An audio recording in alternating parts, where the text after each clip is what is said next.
So this is just a quick video of an activity I like to do in my class. Ignore my messy desk.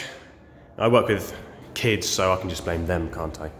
So on the board you see some words. Now every 2 weeks we have a spelling bee. And what I like to do is get them to, first of all, they write the word on the board that I say. When all the words are written on each side, I then get two teams, boys and the girls. As you can see, the boys are two points ahead. And the first person to circle the correct word wins a point. They get a point, and it's first to 15. Now altogether there's 15 words. The kids are actually out just now on their having their snack, so I thought I'd quickly just make this video so you understand the game or the competition. Ignore irregular verbs. I just forgot to rub that off. So like I said, they write the words on the board from the spelling bee, and then they circle. The first person to circle the correct word that I say wins a point for their team. The good thing about spelling bees is, first of all, you surround them English, you surround them with phonics, and it helps them understand, connection in words and certain sounds, obviously phonics. They can understand which letters are which. Also, a good thing about spelling bees is words like beehive.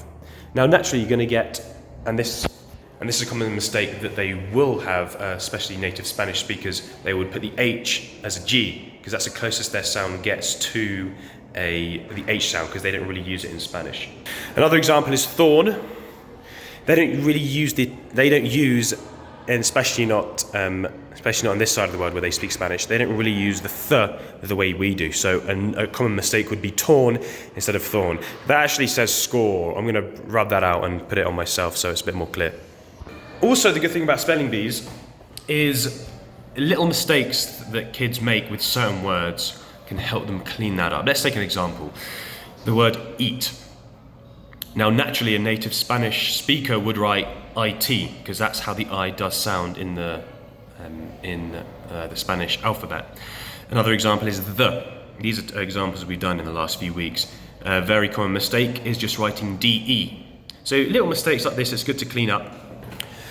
So they're a good bunch of kids. Their parents care about their education, so they come in with a good understanding of schooling. So they're very respectful. Obviously, perfection doesn't exist. If you expect 7 or 8 year olds to be perfectly silent all the time, it's just not going to happen. But no, good bunch of kids, and their parents really care about their education. So I can go through quite a lot of my lessons. So if you're thinking of turn the camera around. So if you're thinking of coming to first Guatemala or teaching at all, or certainly in a Spanish-speaking country, this is a good activity. This is a good activity to do. I used examples where Spanish natives would make that mistake. Obviously, wherever you go, it's good to clean up those little mistakes so they understand the English language a little bit more.